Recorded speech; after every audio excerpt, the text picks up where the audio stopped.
రథమెక్కినటువంటి అర్జునుడు అనేకమైనటువంటి దివ్యాస్త్రాల్ని ప్రయోగించి ఆ దుర్యోధనుడి యొక్క చతురంగ బలాల్ని కూడా పీనుగుల కుప్పలుగా పడగొట్టేస్తున్నాడు. అటువంటి స్థితిలో ఎవరూ కూడా అర్జునుడిని నిగ్రహించగలిగినటువంటి స్థితిలో లేరు. పైగా ఆ కృష్ణార్జునులు అంత పెద్ద యుద్ధాన్ని ఏదో పిల్లలు ఆడుకునేటటువంటి ఆటలో పిల్లలు ఎంత సంతోషమైన మనసుతో ఆ ఆటని స్వీకరిస్తారో అలా స్వీకరించి యుద్ధం చేస్తూ ఒక పక్క నుంచి పొద్దు వాలుతోంది అన్న విషయాన్ని గమనించి సైంధవుణ్ణి పట్టుకోవాలి అనేటటువంటి ఉత్సాహంతో, పొద్దు వాలుతోంది అని భయపడకుండా, నిరాశ చెందకుండా, మనసు దిగులు పొందకుండా అర్జునుడు దేవదత్తాన్ని, శ్రీకృష్ణ పరమాత్మ పాంచజన్యాన్ని పూరించారు. వాళ్ళు దగ్గరికి వచ్చేస్తున్నటువంటి దుర్యోధనుణ్ణి చూశారు. చూసి శ్రీకృష్ణ పరమాత్మ అర్జునుడితో అన్నాడు, వీడే సైంధవుండు, వీని చుట్లను కృప, శల్య, గురు, తనూజ, సౌమదత్తి, కర్ణసుతులు కావలియున్నారు పోటుమొగలుగాన పూచిపట్టి. అదిగో అట్నుంచి దుర్యోధనుడు వస్తున్నాడు. యువతల పక్కన అదిగో అక్కడ సైంధవుడు ఉన్నాడు. ఆ సైంధవుడు చుట్టూ కూడా అనేక మంది వీరులు, కృపుడున్నాడు, శల్యుడున్నాడు, అలాగే అర్జునుడున్నాడు, కర్ణుడున్నాడు, కర్ణసుతులున్నారు, కృపుడున్నాడు, బాహ్లికుడున్నాడు, కర్ణుడి యొక్క కుమారుడు వృషసేనుడున్నాడు. ఇటువంటి వాళ్ళందరూ కూడా చుట్టుముట్టి సైంధవుణ్ణి కాపాడుతున్నారు అంటూ, అయితే మాత్రం వీరేమి కాచెదరు, తానే రూపున బ్రతుకు వీరలేల, సురలు జంభారియు కాచిన తన్నును బారి సమరి కాక నింగి పడనిచ్చదమే. వీళ్ళేమిటి, సాక్షాత్తు దేవేంద్రుడు దేవతలందరితో కలిసి వచ్చి సైంధవుణ్ణి రక్షించాలని ప్రయత్నం చేసినప్పటికీ కూడా అందరినీ పడగొట్టి ఆ సైంధవుణ్ణి చంపడం అనేటటువంటిది జరిగి తీరవలసినటువంటి కార్యక్రమమే. ఈ సైంధవుడు ఇంతమందిని పెట్టుకుంటే మాత్రం బ్రతుకుతాడా అని కృష్ణ పరమాత్మ అర్జునుణ్ణి ప్రోత్సహిస్తూ ఉండగా ఆ సైనికులందరూ కూడా కృష్ణార్జునుడు దగ్గరికి వచ్చేస్తున్నారు అన్న ఉద్దేశ్యంతో ఇక సైంధవుడు బ్రతుకుతాడనేటటువంటి ఆశ విడిచిపెట్టి ఉన్నారు. అటువంటి సమయంలో ఆ దుర్యోధనుడు గబగబా దగ్గరికి వచ్చాడు. వచ్చి అర్జునుడి వంక చూస్తున్నాడు. ఈలోగా శ్రీకృష్ణ పరమాత్మ అర్జునుడి వంక చూసి అన్నారు, ఎంత ఆశ్చర్యం, ఇవాళ దుర్యోధనుడు ఏమిటి, తనంత తానుగా ఇంత ధైర్యంగా రావడం ఏమిటి, నీకెదురు పడడం ఏమిటి, ఈతడు మీకు నాపదలకెల్లను మూలము, ధర్మపుత్రు దుర్ద్యూతమునన్ పరాభవమునందగ చేసిన పాప నిశ్చయుండు, ఆ తరుణీలలామమున కమ్మెయి భంగమునచ్చ వీడు, నీ చేతులలా వెరుంగడు, విశిష్ట శుభం విధి నీకు ఫల్గుణ. మీ కష్టాలన్నిటికీ కారణమైనటువంటి వాడు ఈ దుర్యోధనుడే కదా అర్జున. ఆ ధర్మరాజు గారిని పిలిచి కపటద్యూతంలో రాజ్యాన్నంతటినీ హరించి ఎన్నో కష్టాలు పెట్టాడు. అంతేకాకుండా రాజసూయ మఖంలో ఆ మహాతల్లి ద్రౌపదీదేవి అవబృధ స్నానం చేసింది. అటువంటి ద్రౌపదీదేవి యొక్క జుట్టు పట్టి సభలోకి ఈడ్పించి తీసుకొచ్చి అవమానం చేయించినటువంటి ఈ దుర్యోధనుడున్నాడే, వీడు ఇవాళ తనంత తానుగా నీ దగ్గరికి రావడం, నీకు ఎదురుపడడం నీకు శుభసూచన సుమా. కాబట్టి నీ చేతి బలం తెలిసి ఉంటే వీడు వచ్చి ఉండేవాడు కాదు. ఇటువంటి వాడు రావడం మనకి చాలా అదృష్టం. కాబట్టి వీడి యొక్క గర్వాన్ని అణిచేసేటటువంటి ప్రయత్నం చెయ్యి అంటుంటే అర్జునుడు అన్నాడు, ఈ తేరును ఇతరుల వైపు తోలకుండా ఆ దుర్యోధనుడి వైపుకే ఉంచు, ఆ దుర్యోధనుడు వచ్చిన తరువాత వాడితో యుద్ధం చేస్తాను అన్నాడు. అప్పుడు ఆ దుర్యోధనుడు మనమున గొంకక ఎదురుగచనియే నిజోద్ధతికి మెచ్చి జనపాలకు లెల్లను బిచలింప సేనా నినదంబెసగంగా ఘోర నిష్ఠుర వృత్తిన్. ఇప్పుడు ద్రోణాచార్యుల వారు ఇచ్చినటువంటి మంత్రపూరితమైనటువంటి దివ్య కవచం ఉంది కదూ, ఆ ధైర్యంతో దుర్యోధనుడు తిన్నగా వచ్చి అర్జునుడి యొక్క రథానికి ఎదురుగుండా నిలబడితే రాజులందరూ కూడా ఆశ్చర్యపోయి దుర్యోధనుడు భయం లేకుండా అర్జునుడి ముందుకొచ్చి ఇలా నిలబడ్డాడని చెప్పి ఆశ్చర్యపోతున్నారు. అటువంటి స్థితిలో ఆ యుద్ధానికి సిద్ధపడ్డాడు. కృష్ణార్జునుడు ఇద్దరూ కూడా శంఖాలు ఊదారు. దుర్యోధనుడు అన్నాడు, భయమేటికి వినుడు, ధనంజయుని కేశవుని నాదు శరకీలాసంచయమున నేర్పెద పేర్చెద, నయనానందంబు మీకు నేర్చెద కడిమిన్. దుర్యోధనుడు మిగిలిన రాజులందరి వంక చూసి, దేనికి మీ అందరూ భయపడుతున్నారు? చూడండి ఇవాళ ఎటువంటి యుద్ధం చేస్తాను. కృష్ణుణ్ణి అర్జునుణ్ణి ఇద్దరినీ కూడా నా బాణ అగ్ని జ్వాలల చేత కాల్చేస్తాను. నా పరాక్రమం మీ అందరికీ కూడా కనువిందు చేస్తుంది, చూడండి అన్నాడు. అని అర్జునుడి వంక తిరిగి, వినుము కిరీటి దివ్య శరవేదివి నాజను, వినుము కిరీటి దివ్య శరవేదివి నాజను, ఏను లేని చోటను మును సెల్లె నీకు ఇచటం చననిత్తునే, ఇప్పుడు నీ బలంబును హరి నేర్పు చూచుటకు పోరికి వచ్చితి, నీవు పాండురాజునకు జనించితేని తెగి చూపము శౌర్యము అస్త్రవీర్యమున్. ఇన్నాళ్ళ నుంచి అర్జున నీకు దివ్యమైనటువంటి బాణములన్నింటినీ తెలిసున్నవాడివి అనేటటువంటి కీర్తి ఉండేది. ఎందుకని అంటే అప్పుడిప్పుడు నీకు నేను ఎదురుపడలేదు కనుక. ఎదురుపడలా, అనేక సందర్భాలలో ఎదురుబడి ఓడిపోయాడు. ఇవాళ కవచం ఉంది కాబట్టి అక్కర్లేని మాటలు అన్నీ వస్తున్నాయి. కాబట్టి నిన్ను ఇక్కడి నుంచి కదలనియ్యను, నీతోటి కృష్ణుడితోటి యుద్ధం చేసి తీరుతాను. నువ్వు నిజంగా పాండురాజు గారి యొక్క కుమారుడవే అయితే సాహసంతో నీ బాణములను ప్రయోగించి నీ యొక్క శక్తి ఏమిటో చూపించు అంటూ 3 బాణాలతో అర్జునుణ్ణి కొట్టాడు, 4 బాణాలతో గుర్రాల్ని కొట్టాడు, 10 బాణాలతో శ్రీకృష్ణ పరమాత్మ యొక్క గుండె నిప్పి పెట్టేటట్లుగా బాణాలని కుప్పించాడు. ఒక బాణంతో కృష్ణుడు పట్టుకున్నటువంటి ఆ ముని కోలని విరిచేశాడు. వెంటనే అర్జునుడు కోపగించి చాలా వాడిగలిగినటువంటి 14 బాణాలని ఆ దుర్యోధనుడి మీదకి వేశాడు. కానీ ఆ వేసినటువంటి ఆ బాణాలన్నీ కూడా ఎగిరి కవచానికి తగిలి కింద పడిపోయాయి. అంటే ఆ కవచానికి తగిలి భేదించి లోపలికి వెళ్ళవలసినవి వెళ్లకుండా కవచానికి తగలగానే ఎగిరిపోయి వెనక్కి పడిపోతున్నాయి. శ్రీకృష్ణుడు ఆశ్చర్యపోయి అర్జునుడి వంక చూశాడు. అర్జునుడు 28 బాణాలతో కొట్టాడు. కానీ ఆ 28 బాణాలు కూడా దుర్యోధనుడి యొక్క కవచానికి తగిలి పూర్వం వెళ్ళినటువంటి బాణములు ఎలా ఎగిరి వెనక్కి పడిపోయాయో అలాగే పడిపోయాయి. ఆశ్చర్యం చెందినటువంటి కృష్ణుడు అర్జునుణ్ణి చూసి, మున్నెన్నడు ఈ విధమే కన్నది కాదు, అమ్ములెడలే గాంధీవములా ఉన్ని భుజముల శక్తియో మిన్నకపో చిత్రమిది అమిత్రధ్వంసి. నేను పూర్వం ఎప్పుడు అర్జున ఇటువంటి పరిస్థితి చూడలేదు. ఏమిటిది? అసలు నీ చేతుల బలం, గాంధీవం యొక్క బలం, నీ గాంధీవం నుంచి వినిర్ముక్తమైనటువంటి బాణముల బలం ఏమైపోయింది? నీకు చూడ ముష్టి నిలవు ఆకర్షణ గాఢతయును బాణగతియు దొంటియట్లో జొండు భంగి అయి తోచెనో నాకు నున్న రూపు చెప్పవన్న పార్థ.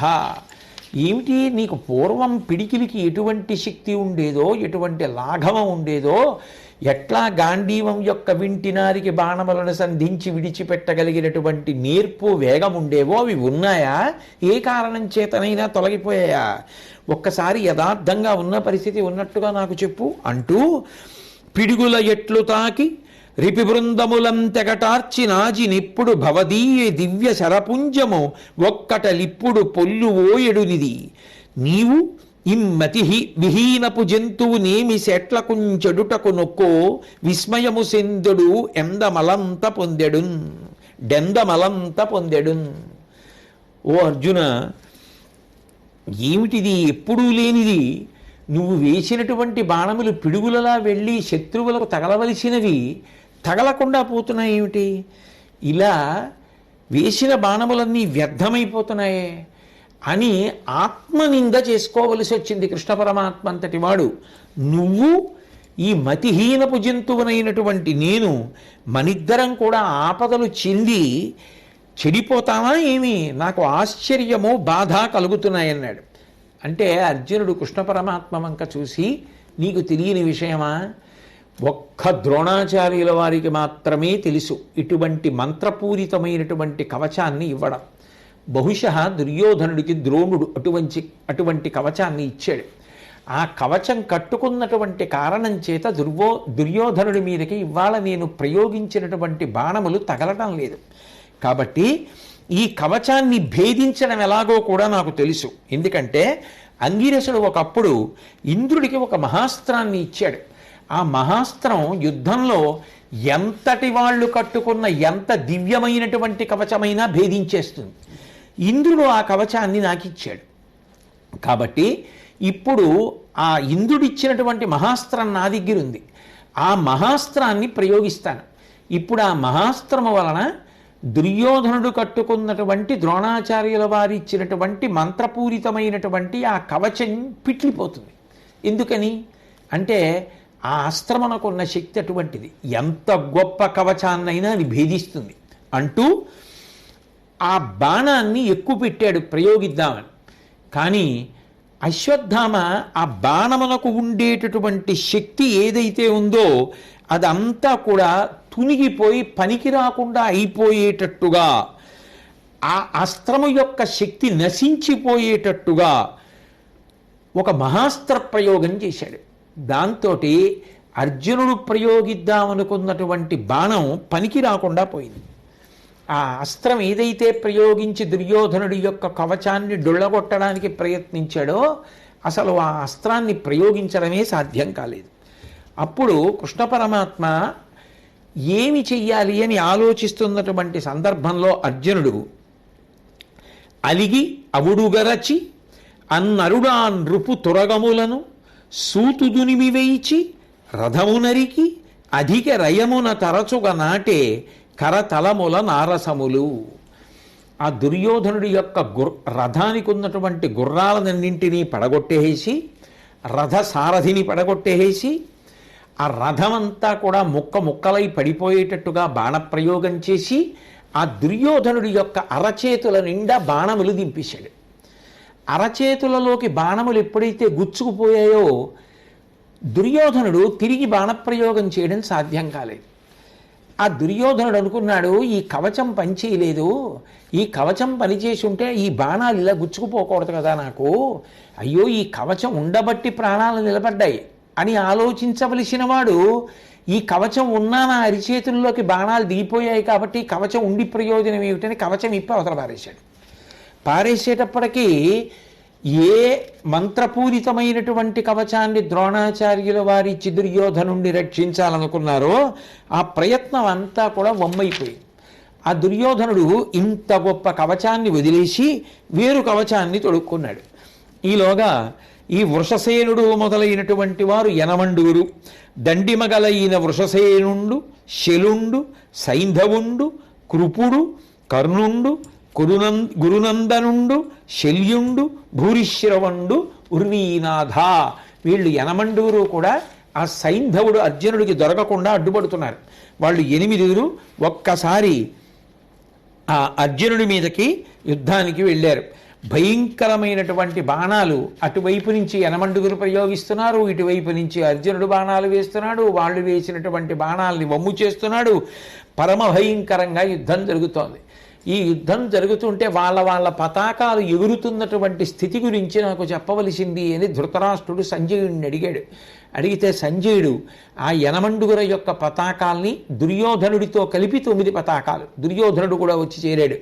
ఆ విషయాన్ని వివరిస్తూ అంటాడు, అర్జునుడు కపికేతనం, అశ్వత్థామ కేతనం మీద సింహపు తోక, కృపుడి యొక్క జెండా మీద వృషభం, కర్ణుడి యొక్క జెండా మీద ఏనుగు నడువుకి కట్టేటటువంటి బంగారు మొల నూలు, అలాగే వృషసేనుడి యొక్క పతాకం మీద పెద్ద నెమలి, శల్యుడి యొక్క పతాకం మీద నాగేటి చాలు, అలాగే శలుడి యొక్క పతాకం మీద బంగారు రంగు కలిగినటువంటి ఏనుగు, భూరిశ్రవుడి యొక్క పతాకం మీద రత్నాలు పొదిగినటువంటి యూపస్తంభం, సైంధవుడి యొక్క పతాకం మీద రజత వరాహం, దుర్యోధనుడి యొక్క పతాకం మీద భయంకరమైనటువంటి పెద్ద పాము ప్రకాశిస్తున్నాయి. అయితే చిత్రం ఏమిటంటే మన 9 సిడుమల కంటెను ఉజ్వలమగుచు ఒక్కటి అపెక్కెయి ఎందును తాన తోచు అయ్యర్జును శిడము మహోగ్రతం కురుక్షితి నాథ. మన వైపు ఉన్నటువంటి 9 రథముల యొక్క పతాకం కన్నా అర్జునుడి యొక్క కపిధ్వజ ఉందే అదొక్కటి మాత్రం సమున్నతంగా ప్రకాశిస్తోంది. ఎక్కడికక్కడే విజయ సూచన, ఎక్కడికక్కడే చైతన్యం, మిగిలిన వాటి మీద ఉన్నవి ముద్రలు. కానీ అర్జునుడి యొక్క రథ పతాకం మీద సాక్షాత్ మహానుభావుడైనటువంటి హనుమయ్యే ఉన్నారు కదా, కాబట్టి అంత గొప్పగా ఆ రథం ఉంది. ఈలోగా అక్కడ ధర్మరాజు గారు, ఆ తర్వాత ద్రోణాచార్యుల వారు సంకుల సమరం చేస్తున్నారు. అందులో ద్రోణుడి యొక్క బాణాలు ధర్మరాజు గారి యొక్క రథాన్ని, రథ సారథిని, గుర్రాల్ని కూడా పడగొట్టేశాయి. అప్పుడు ధర్మరాజు ఆ ద్రోణాచార్యుల వారితో అంతే పూనికతో యుద్ధం చేస్తున్నాడు. ధర్మరాజు గారు ఎక్కినటువంటి వేరొక రథం యొక్క సారథిని, గుర్రాల్ని, రథాన్ని పడగొట్టడానికి ద్రోణాచార్యుల వారు చేసినటువంటి ప్రయత్నాన్ని ధర్మరాజు వమ్ము చేశాడు. దాంతో ద్రోణాచార్యుల వారికి కోపం వచ్చి అలిగి గురుండు ధర్మజు శరాసన మెట్టెరత్రుంచి ప్రెక్కు అమ్ముల సతురంగ సూతముగ ముంచె రథంబు అది ఎల్ల చూచి సేనలతడు పేర్చే ఈ మనుజనాథుడు సచ్చునో ఓడి పారునో బలిమి తొరంగి పట్టుబడి పడరిపోవునో అంచునున్నెడు. ఆ ద్రోణాచార్యుల వారు కోపం వచ్చి అర్జునుడి యొక్క రథాన్నంత ధర్మరాజు గారి యొక్క రథాన్నంతటినీ కూడా బాణ పరంపరలతో ముంచేస్తుంటే అక్కడ ఉన్నటువంటి సైన్యం అందరూ చూసి ఈ ద్రోణుడు గురువు ఇలా ఇవాళ బాణ పరంపర చేత ఈ ధర్మరాజు యొక్క రథాన్నంతటినీ ముంచేస్తున్నాడు, ఈ ధర్మరాజు తట్టుకోగలడా? ప్రాణాలే వదిలిపెట్టేస్తాడో, లేకపోతే ద్రోణాచార్యుల వారి చేతిలో బందీకృతుడైపోతాడో, యుద్ధరంగాన్ని వదిలిపెట్టి పారిపోతాడో అని చెప్పుకుంటున్నారు. కానీ ధర్మరాజు మాత్రం చాలా ధైర్యంతో ద్రోణాచార్యుల వారు వేసినటువంటి బాణముల యొక్క గుంపునంతటినీ కూడా తుంచివేసి ఒక పెద్ద శక్తితో కొట్టి శత్రువులు భయపడేటట్టుగా చేశాడు. ఆ విధంగా ఇద్దరూ సంకుల సమరం చేస్తున్నప్పుడు ఇద్దరూ బ్రహ్మాస్త్ర ప్రయోగం చేశారు. ఇద్దరూ బ్రహ్మాస్త్ర ప్రయోగం చేసిన తరువాత ఆచార్యుడు ఆ ధర్మరాజుతో చేస్తున్నటువంటి యుద్ధంలో ఆ ధర్మరాజుని గదతో కొట్టాడు. ధర్మరాజు కూడా గదని ప్రయోగించాడు. రెండు గదలు కలుసుకోవడంలో ఆకాశమంతా కూడా తీవ్రమైనటువంటి మంటలు చెలరేగాయి. ఆ కోపం వచ్చినటువంటి ద్రోణాచార్యుడు ధర్మతనయు రథ్యంబుల ధరణి కూల్చి ధనువు కేతువు దునుమాడి తనువు నంప ఆతడరదంబుడిగ్గి నిరాయుధుండు ఊర్ధ్వబాహుండునై ఉరకుండెనధిపా. ద్రోణాచార్యుల వారు విశేషమైనటువంటి ఆగ్రహాన్ని పొంది చాలా తీవ్రమైనటువంటి శరములను ప్రయోగించి ధర్మరాజు గారు ఎక్కినటువంటి రథాన్ని పడగొట్టేసేసి దానికి ఉన్నటువంటి సారథిని చంపేసి గుర్రాల్ని చంపేసి పతాకాన్ని పడగొట్టేస్తే ఓడిపోయినటువంటి ధర్మరాజు ఇక ద్రోణాచార్యుడితో యుద్ధం చెయ్యలేక భూమి మీద నిలబడిపోయి రెండు చేతులు ఎత్తి నించున్నాడు. అప్పుడు చూస్తున్న వాళ్ళందరూ అనుకున్నారు, ఇప్పుడు ధర్మరాజుని తప్పకుండా ద్రోణాచార్యుల వారు బందీగా చేస్తాడు అని అనుకుంటూ ఉండగా ధర్మరాజు గారు పరిగెత్తుకుంటూ వెళ్ళి పక్కన ఉన్నటువంటి తమ్ముడైనటువంటి సహదేవుడి యొక్క రథాన్ని ఎక్కేశాడు. అప్పుడు నిజానికి తలుచుకుంటే ధర్మరాజుని చంపేయగలడు ద్రోణుడు. చూసి కూడా చంపడానికి ఇష్టం లేక పక్కన ఉన్నటువంటి ఇతర చతురంగ బలాల వైపుకి దృష్టి పెట్టి యుద్ధం చేయడానికి వెళ్ళిపోయాడు. అదే అదునుగా సహదేవుడి రథాన్ని ఈ ధర్మరాజు గారు అధిరోహించాడు. ఇలా సంకుల సమరం జరుగుతున్నటువంటి సమయంలో ద్రోణాచార్యుల వారి మీదకి భీమసేనుడు గొప్ప యుద్ధానికి వచ్చాడు. ఆ యుద్ధానికి వచ్చినటువంటి సమయంలో అర్జునుడు ఒక్కడే యుద్ధానికి వెళ్ళాడు. పాంచజన్య శబ్దం ఒక్కటే వినిపిస్తోంది, కాబట్టి నాకు మనసులో బెంగగా ఉంది. నువ్వు సాత్యకి అర్జునుడికి తోడుగా వెడితే బాగుంటుంది అని చెప్పి ధర్మరాజు సాత్యకిని పిలిచి అడుగుతున్నాడు. అడుగుతూ ఆ సాత్యకితో అంటాడు ధర్మరాజు, తరితముగ జనుము సఖుడున్ గురుడును కదా నీకు అర్జునుండు ఉపకృతి తత్పరుడైనగడెడు ఉత్తమ పురుషులు వేచుతరి వచ్చే భుజవీర్యనిధి. ఓ సాత్యకి, ఒక్కడే అర్జునుడు సైంధవుణ్ణి చంపుతానని వెళ్ళాడు. కృష్ణుడి యొక్క శంఖ శబ్దం వినపడుతోంది పాంచజన్యంది, కానీ దేవదత్తం యొక్క శబ్దం ఎందుకో వినపట్టలేదు. అర్జునుడు ఏమైనా ఆపదలో ఉన్నాడేమో. నువ్వు తొందరగా బయలుదేరు. పైగా కృష్ణార్జునుడు ఇద్దరూ నీకు గురుస్థానీయులు కదా. ఉత్తమ పురుషులైనటువంటి వారు ఎప్పుడూ ఎవరికి ఉపకారం చేయడానికి అవకాశం వస్తుందా అని ఎదురు చూస్తూ ఉంటారు. ఇప్పుడు నీకు అటువంటి అవకాశం వచ్చింది కాబట్టి తొందరగా బయలుదేరి వెళ్ళు అంటూ, ఎవరైతే యుద్ధంలో బంధుజనులకు మిత్రులకు ఉపకారం చెయ్యాలి అని చెప్పి భావన చేసి ఉపకారం చేస్తారో అటువంటి వాళ్ళు చేసేటటువంటి సాహసమునకు ఫలితముగా ఈ భూమినంతటినీ బ్రాహ్మణులకు దానం చేసినంత గొప్ప ఫలితాన్ని పొందుతారు అని చెప్పి పెద్దలు చెప్తూ ఉంటారు, పండితులు చెప్తూ ఉంటారు. కాబట్టి నువ్వు ఆలస్యం చేయకుండా వెళ్ళు. కర్ణుడు, శల్యుడు, అలాగే అశ్వత్థామ, కృపాచార్యుడు, భూరిశ్రవుడు మొదలైనటువంటి పెద్దలందరూ కూడా అక్కడ యుద్ధం చేస్తున్నారు. నీ గురించి మాట్లాడుతూ అర్జునుడు మేము ద్వైతవనంలో ఉండగా ఓ సాత్యకి చాలా గొప్పగా చెప్తూ ఉండేవాడు. ద్వైతవనంబునందు గుణధన్యుడు గాండివి నాకు చెప్పే, నిర్ధూత విరోధి సత్య కసుతుండు సహాయుడుగా జయింతు ప్రఖ్యాతిగా ధార్త్ర రాష్ట్ర బలమంతయు నేనని, దానికిన్ తగన్ ప్రీతియునర్పవే నరవరేణ్య రయంబున పోయి వానికిన్.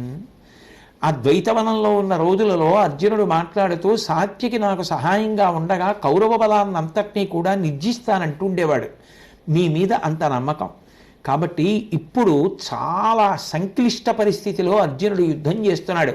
కాబట్టి నువ్వు వెంటనే బయలుదేరి వెళ్ళి ముందు అర్జునుడికి సహకారం చేయమన్నాడు.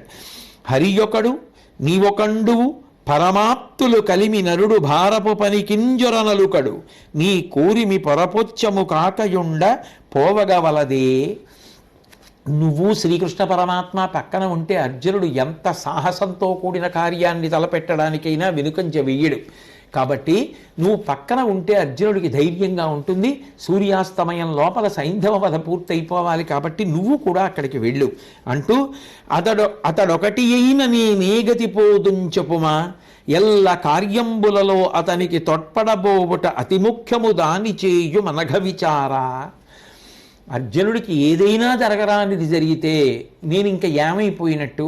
అందుకని నువ్వు ఉత్తర క్షణం ఈ ప్రదేశాన్ని వదిలిపెట్టేసి అక్కడికి వెళ్ళి ఆ అర్జునుడికి సహాయం చెయ్యి.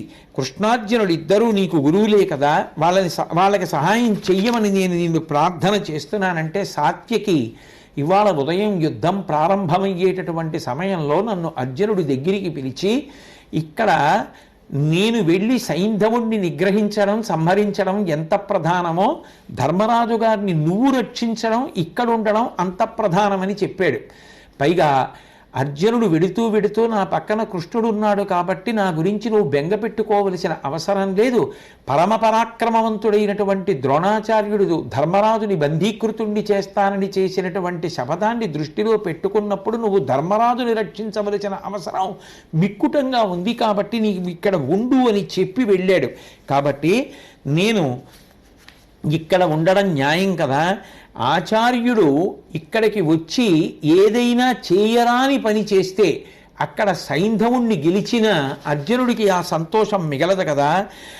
అందుకని నేను ఇక్కడ ఉండడం సబబుగా నాకు తోస్తోంది అంటే ధర్మరాజు గారు కాదు నువ్వు అర్జునుడికి సహకారంగా వెళ్ళవలసిందే, కావాలంటే నీతో పాటు భీమసేనుడు కూడా వస్తాడు అన్నాడు. వద్దు, భీమసేనుడు రావలసిన అవసరం లేదు, నువ్వు కోరుకున్నావు కాబట్టి నేను తప్పకుండా అర్జునుడికి సహకారం చెయ్యడానికి అక్కడికి వెడతాను అని చెప్పి అంగీకరించినటువంటి సాత్యకి కృష్ణ పరమాత్మ యొక్క సారథి అయినటువంటి దారుకుని యొక్క తమ్ముణ్ణి సారథిగా తీసుకుని ఒక గొప్ప రథాన్ని అమర్చుకుని పరమ పవిత్రమైనటువంటి ప్రదేశానికి యుద్ధానికి వెడుతున్నాడు కనుక గురువైనటువంటి అర్జునుణ్ణి రక్షించుకునేటటువంటి ప్రయత్నంలో నిమగ్నం అవుతున్నాడు. కాబట్టి శిబిరానికి వెళ్ళి స్నానం చేసి ఉత్సాహంగా ఉండడానికి కావలసినటువంటి పదార్థాన్ని సేవించి సారథికి కావలసినటువంటి పదార్థములనన్నింటినీ కూడా ఆ రథంలో సిద్ధం చేసుకుని కావలసినటువంటి ఆయుధములనన్నింటినీ కూడా తీసుకుని ధర్మరాజు గారికి నమస్కారం చేసి ఆశీర్వచనాన్ని పొంది యుద్ధానికి బయలుదేరి వెడుతుండగా భీముడు వచ్చి నేను కూడా నీతో యుద్ధానికి వస్తానంటే, ఆ సైంధవుణ్ణి సంహరించడంలో అర్జునుడికి ఉపకారం చేస్తానంటే వీలు లేదని చెప్పి నేను వెళ్తాను, నేను సహకరిస్తాను, నువ్వు ఇక్కడ ఉండి ధర్మరాజుని కాపాడమని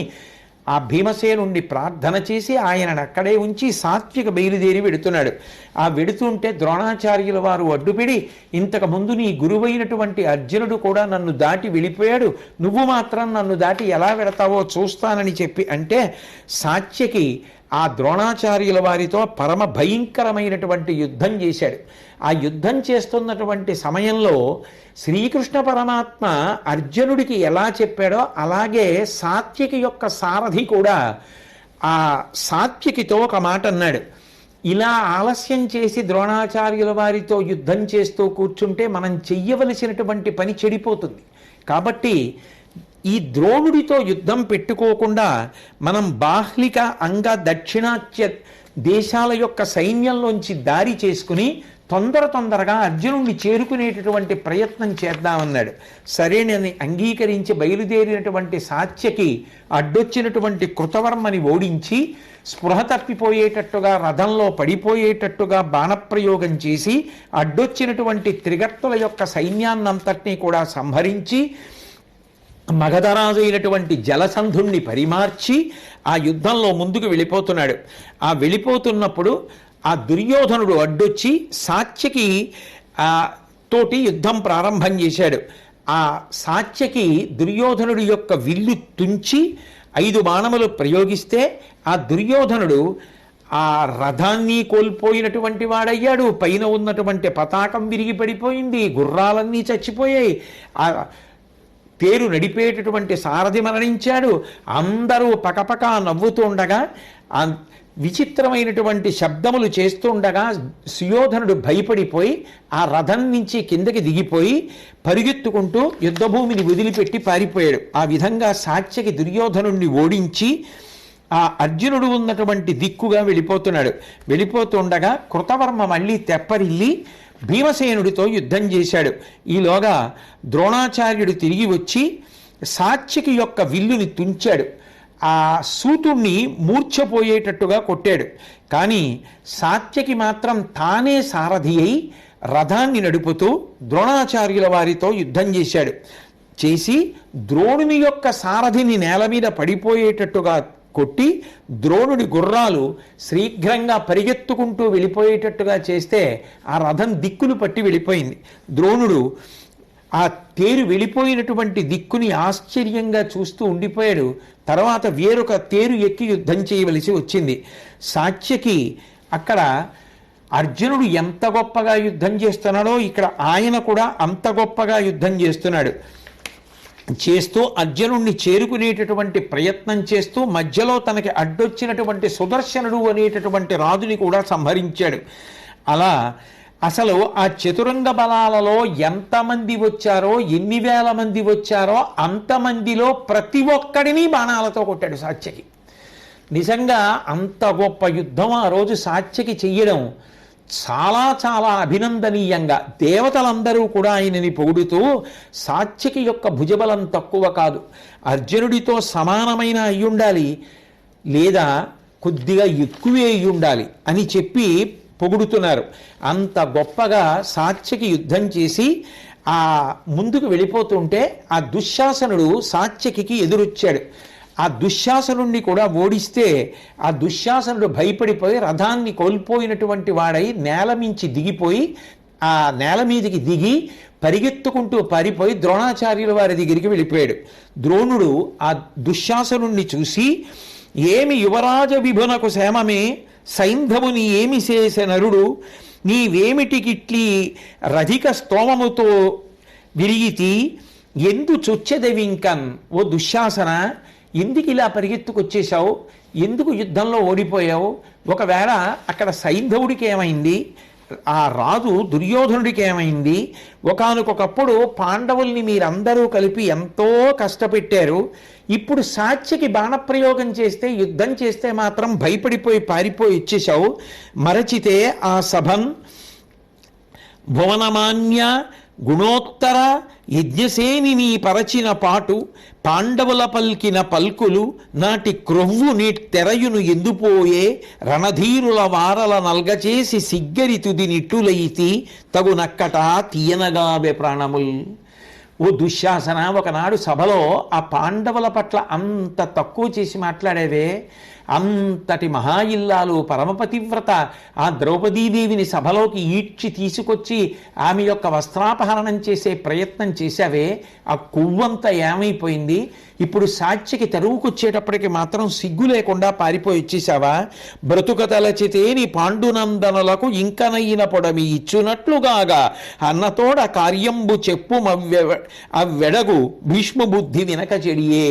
ఇప్పటికైనా మీకు బ్రతకాలి అనుంటే మీ అన్నయ్య దగ్గరికి వెళ్ళి పాండుపుత్రుడైనటువంటి ధర్మరాజు గారికి ఇవ్వవలసినటువంటి రాజ్యభాగాన్ని ఇమ్మని చెప్పు. భీష్ముడు చెప్పినటువంటి మాట వినక మీ అన్నయ్య చెడిపోయాడు అని చెప్పి సాత్యకి తెరవుకొస్తే పారిపోయి వచ్చేస్తావా? నా చాట్న దాక్కుంటావా?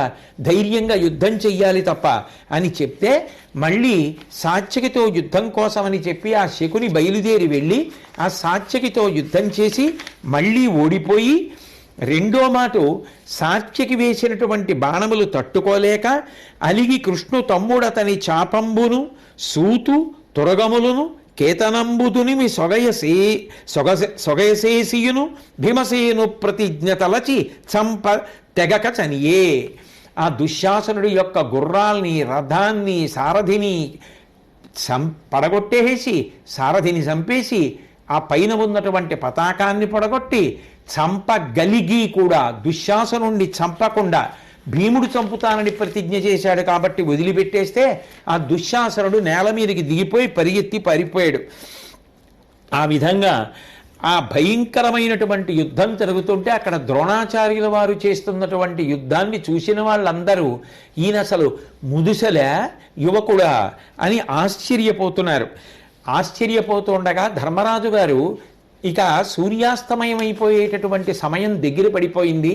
అక్కడ సైంధవుణ్ణి అర్జునుడు నిగ్రహించగలిగాడో లేదో ప్రమాదకరమైనటువంటి పరిస్థితి ఏర్పడుతుందని భీముడి దగ్గరికి వెళ్ళి సాత్యకిని పంపాను అర్జునుడికి తోడుగా, కానీ నాకు ఏ విధమైనటువంటి సమాచారము రాలేదు.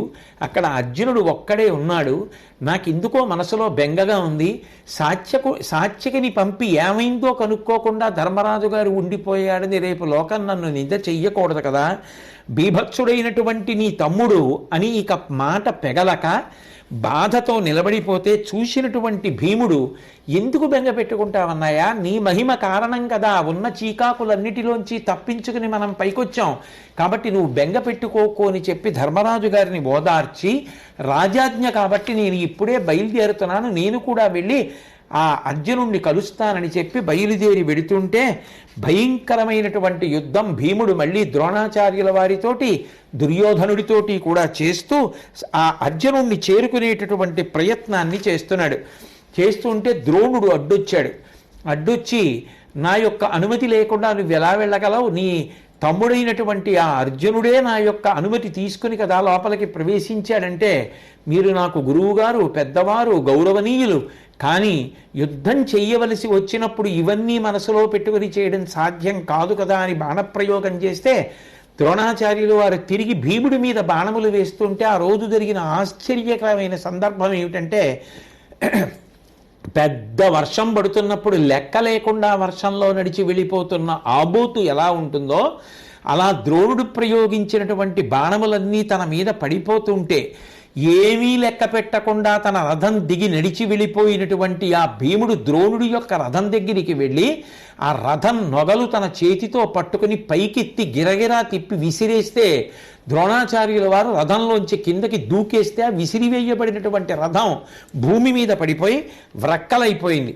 అప్పుడు ఆ విధంగా భయంకరమైనటువంటి యుద్ధం మిగిలిన వాళ్ళతో చేస్తూ ఆ భీముడు ఆ అందరితో తలకొని పోరాడుతున్నటువంటి సమయంలో ఆ దుర్యోధనుడు భీముడి దగ్గరికి వచ్చి యుద్ధం చేయడానికి ప్రయత్నిస్తే ఆ దుర్యోధనుడు కూడా ఓడిపోయి పారిపోయేటట్టుగా చేశాడు భీముడు. అప్పుడు దుర్యోధనుడు తట్టుకోలేక మళ్ళీ ద్రోణాచార్యుల వారి దగ్గరికి వెళ్ళి ఆ దుర్యోధనుడు ద్రోణుణ్ణి నిందించడం మొదలుపెట్టాడు. దుర్యోధనుడికి వచ్చింది ఏమిటి అంటే, అస్తమానం ఎవరు సర్వసైన్యాధిపత్యంలో ఉన్నారో వాళ్ళు ఏదో చేసి పెట్టలేదని నిందిస్తూ ఉంటాడు. కాబట్టి ద్రోణుడి దగ్గరికి వెళ్ళి నిందించడం మొదలుపెట్టాడు. నరుడును, సాత్యకియు, వృకోదరుడును, మన సేన కలచెదరు సైంధవు చేరిరి నీకు తగునే నరునిం చొరనిచ్చితియేని వారి చొరనీననగా. అసలు అర్జునుడిలో ఆ వ్యూహాన్ని భేదించుకొని లోపలికి వచ్చేటట్టు సైంధవుడికి దగ్గరగా వెళ్ళేటట్టు చెయ్యడమే పెద్ద తప్పు. అది సరిపోదన్నట్టు భీముణ్ణి సాత్యకని కూడా అర్జునుడికి దగ్గరగా వచ్చేటట్టుగా నువ్వు ఊరుకున్నావా?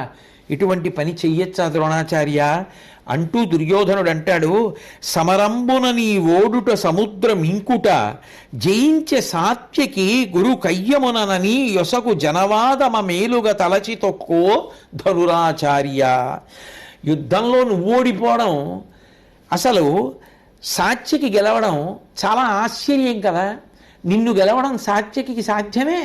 శిష్యుడి చేతిలో గురువు ఓడిపోయాడు అని చెప్పి లోకం చేత చెప్పించుకోవాలనుకున్నావో ఏమో, లేకపోతే సాత్యకి చేతిలో నువ్వు ఓడిపోవడం ఏమిటి, సాత్యకి ముందుకు వచ్చేయడం ఏమిటి? ఆశ్చర్యం కదా. ఈ భంగిని వడంగుట మా భాగ్యము కాక ఇంక మాటలు వలదు, ఈ క్షోభం బెట్టులుడుగు చెప్పుమా భవదీయ బలశౌర్యమతులకు తగగాన్.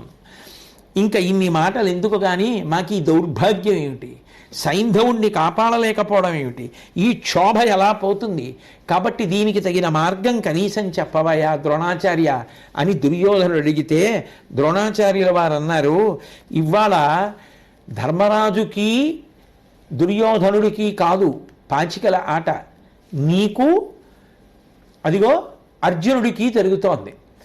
నువ్వు నీ వాళ్ళందరితో కలిసి వెళ్ళి అర్జునుడు సైంధవుడి దాకా వెళ్లకుండా అడ్డుపడే ప్రయత్నం చెయ్యి.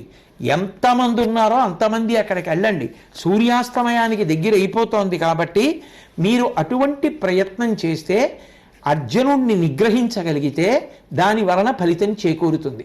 నేను మిగిలినటువంటి సైన్యాన్నంతటినీ కమ్ముకుంటానని చెప్తే దుర్యోధనుడు మిగిలిన వారందరినీ తీసుకుని బయలుదేరాడు. భీముడు కర్ణుడికి మధ్య సంకుల సమరం జరిగింది. కర్ణుడు ఓడిపోయాడు. తర్వాత దుర్యోధనుడు తన యొక్క సోదరులైనటువంటి దుర్జయుడు దుర్ముఖుడు అనేటటువంటి వాళ్ళని కర్ణుడికి సాయంగా పంపించాడు. వాళ్ళిద్దరినీ కూడా భీముడు చంపేశాడు. తదనంతరం ఇంకొక 7గురిని తన యొక్క సోదరుల్ని పంపించాడు. ఆ పంపబడినటువంటి 7గురు సోదరులు కూడా శత్రుంజయుడు మొదలైనటువంటి వారందరినీ కూడా ఆ భీముడు కర్ణుడికి సాయంగా వచ్చినటువంటి వాళ్ళని చంపేశాడు. చంపేసేసి చేస్తుంటే ఆ భీముడు కర్ణుడితో అన్నాడు, ఆభీలత కర్ణుని కర్ణాభరణము చొక్కబడిన ఎట్లు వడగా సంశోభిత శరమున నేసి మహాభల్ల మురస్థలము నాడగ చేసెన్. కర్ణుడి యొక్క ఆ కర్ణాభరణం ఏదైతే ఉందో అది చుక్క ఆకాశం మించి నేల మీద రాలి పడిపోయిందా అన్నట్టుగా పడిపోయేటట్టుగా బాణప్రయోగం చేశాడు భీముడు. అద్భుతం కదా. అటువంటి బాణప్రయోగం చేసి కర్ణుడు పెట్టుకున్నటువంటి ఆ కర్ణాభరణం నేల మీద పడిపోయేటట్టుగా చేసి ఒక భయంకరమైనటువంటి బల్యం ఒకదాన్ని తీసి మహాభల్లం మురస్థలమున నాడక వేసెన్. ఆ కర్ణుడి యొక్క వక్షస్థలంలో గుచ్చుకునేటట్టుగా ప్రయోగించాడు. దానితో ఆ కర్ణుడు హడిలిపోయి భీముడితో యుద్ధానికి జంకుతున్నటువంటి సమయంలో భీముడు కర్ణుడి యొక్క వింటిని కత్తితో విరిచేశాడు. విరిచేసి ఎవరూ ఊహించినటువంటి రీతిలో ఒక్కసారి కర్ణుడి రథం మీదకి భీముడు దూకాడు. దూకి కర్ణుడిని పట్టుకునేటటువంటి ప్రయత్నం చేశాడు. ఈ ప్రయత్నం చేయడంలో ఆ కర్ణుడు తప్పుకుందాము అనేటటువంటి ఆలోచనతోటి తన ధ్వజానికి కింద ఉండేటటువంటి గుండ్రంగా ఉన్న పీఠం కింద దాక్కున్నాడు. తీరా తాను ఎగిరి ఆ కర్ణుడి రథం మీదకి దూకేటప్పటికి కర్ణుడు కనపడకపోతే భీముడు కర్ణుడు ఎక్కడికి పోయాడు అని చెప్పి ఆ రథమంతా వెతుకుతున్నాడు. ఆ వెతుకుతున్న సమయంలో అకస్మాత్తుగా కర్ణుడు పేట్రేగి భీముడి మీద బాణాల ప్రయోగం చేశాడు. తప్పుకునే అవకాశం లేనటువంటి భీముడు అంతకుముందు అర్జునుడు యుద్ధం చేసి పడగొట్టేసినటువంటి ఏనుగుల యొక్క మనుష్యుల యొక్క పీనుగుల కొండల వంటి ఆ సమూహముల చాటున దాక్కుంటున్నాడు. ఆ విధంగా అలిసిపోయి ఉన్నటువంటి భీముడు, తేరులేని భీముడు, చేత ఆయుధములు లేని భీముణ్ణి చూసినటువంటి కర్ణుడు చాలా దారుణమైనటువంటి మాటలతో అవహేళన చేశాడు. తిండిపోతా నీకు భండనంబేటికి గడవజేరి మనసు కాంక్షతీర నోపుకొలది మృంగి ఊరక నీ వింటి కడనయుండు మింక నడిచిపడక. ఇలా మిడిసి పడకుండా ఇంటికి పోయి హాయిగా కావలసినంత తిని సుఖంగా కూర్చోక యుద్ధభూమికి రావడం ఏమిటి నీ వంటి వాడు భీమా అంటూ వనమున ఫలమూలంబులు తిని మునివైయుందుగాక ధీరోద్ధతిమై అని చేయ నీకు వచ్చునే చనుమచటికి నుడిగి మడగి శాంతుడవోలెన్. అరణ్యానికి పోయి పళ్ళు కాయలు తిని ఒక మునిలా బతుకు, అంతేకాని నీకు యుద్ధం ఎందుకు అన్నాడు. ఏం తానింతకు ముందు మరి భీముడి చేతిలో ఓడిపోయినప్పుడు అప్పుడు లేవు, ఇప్పుడు అవకాశం దొరికింది కాబట్టి ఈ ఒక్కసారి భీముడు దొరికాడు కాబట్టి భీముడిని అనరాని మాటలన్నీ అంటున్నాడు. చేయల తింగని సమరము సేయుము ననుబోటి తోడ చెనయకు నరనారాయణులు వారే అచటికి పోయదవే పోయి బ్రతుకు పొంకముడుగుమీ.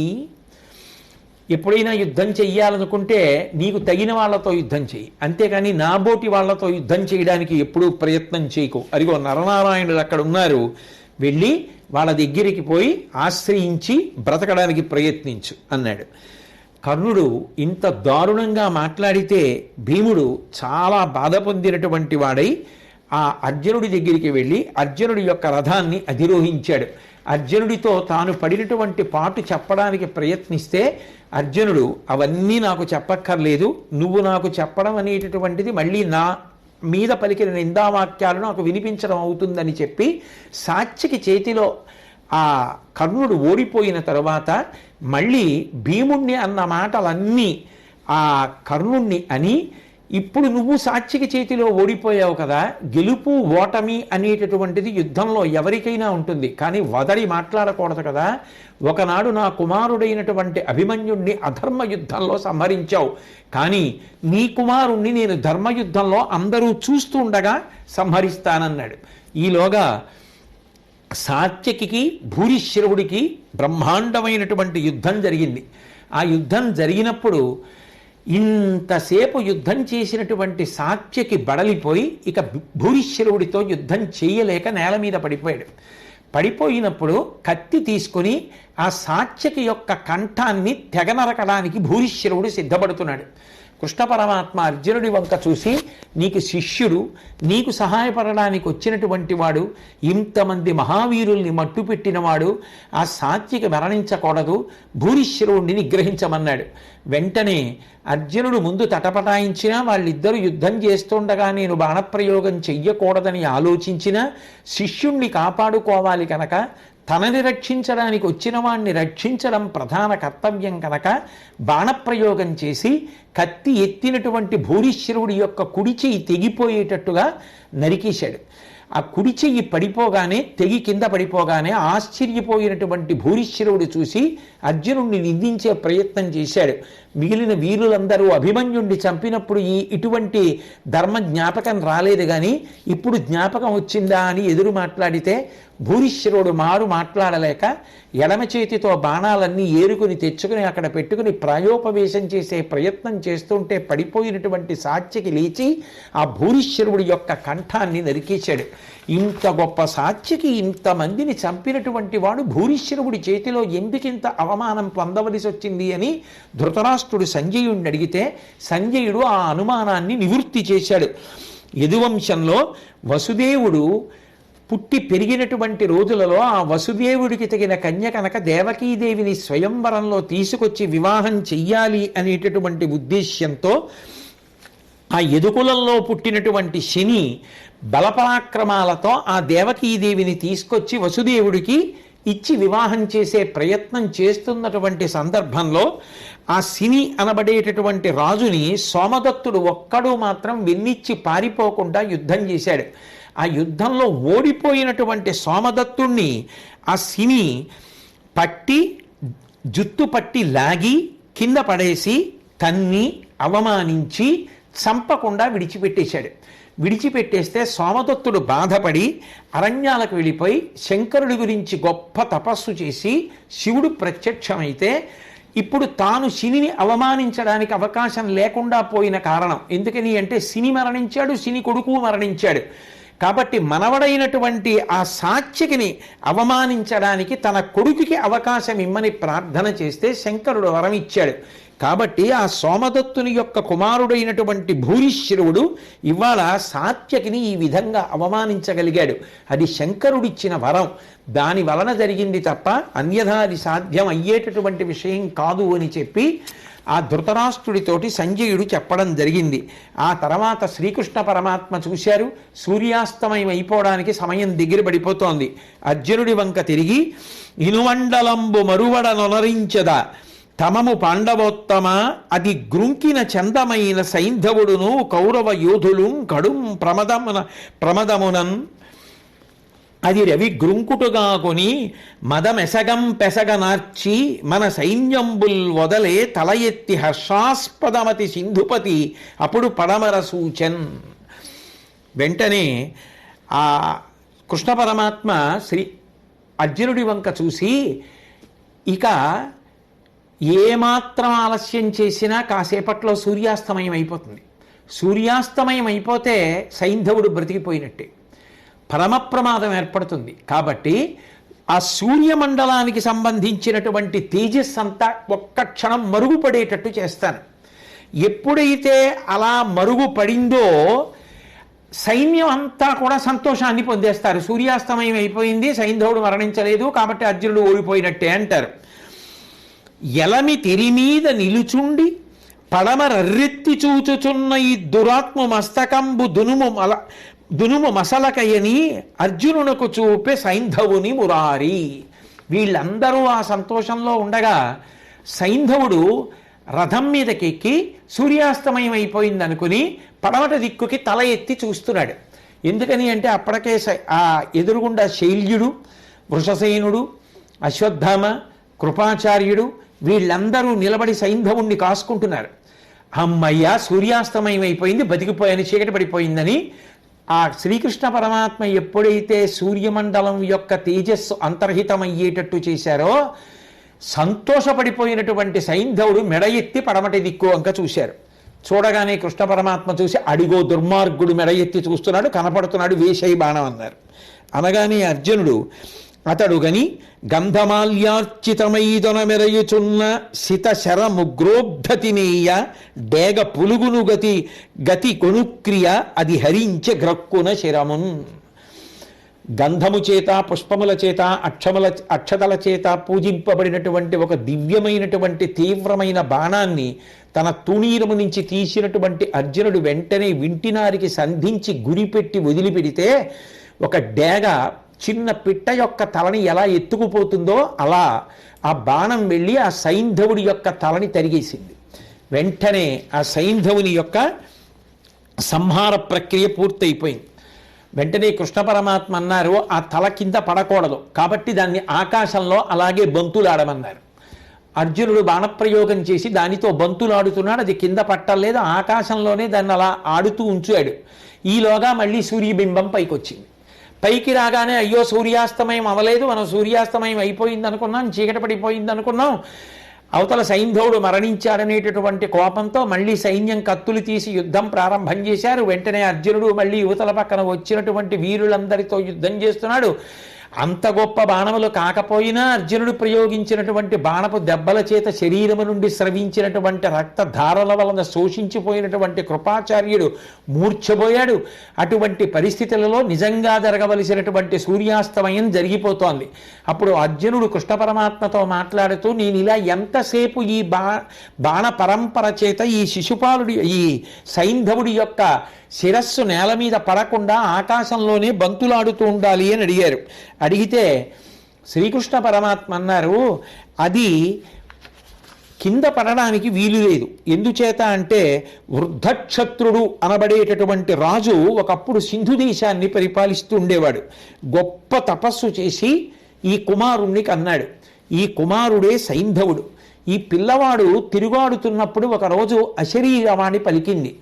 ఈ పిల్లవాడు పెద్దవాడు అయిన తర్వాత యామరపాటులో ఉండగా ఇతని తలని ఎవరు త్రుంచి నేల మీద పడేటట్టుగా చేస్తారో వాడి తల 100 వ్రక్కలైపోతుంది అంది. ఈ పిల్లవాడు పెద్దవాడైన తర్వాత వాడే ఇప్పుడు సైంధవుడు అయ్యాడు. ఈ సైంధవుడి తల నేల మీద పడేటట్టు ఎవరు కొడతారో వాడి తల 100 వక్కలవుతుంది. ఇప్పుడు ఆ తల కింద పడితే నీ తల పగిలిపోతుంది అర్జున. కాబట్టి ఇది కింద పడకూడదు. వీళ్ళ తండ్రి ఎక్కడో దూరంగా ఉన్నటువంటి ప్రదేశంలో తపస్సు చేస్తున్నాడు. ఇప్పుడు నువ్వు పాశుపతాస్త్ర ప్రయోగం చెయ్యి. ఆ పాశుపతాస్త్రం ఒక్కటే గొప్ప ఉపకారం చేయగలదు. ఈ సైంధవుడి తలని తిన్నగా పట్టుకెళ్ళి ఆ వృద్ధక్షత్రుడి ఒళ్ళో పడేటట్టుగా చేస్తుంది. అనగానే అర్జునుడు పాశుపతాస్త్రాన్ని ప్రయోగించాడు. ఆ పాశుపతాస్త్రం ఈ సైంధవుడి యొక్క తలని తీసుకెళ్ళి తపస్సు చేసుకుంటున్నటువంటి ఆ సైంధవుడి తండ్రి వృద్ధక్షత్రుడి యొక్క ఒళ్ళో పడేటట్టుగా చేసింది.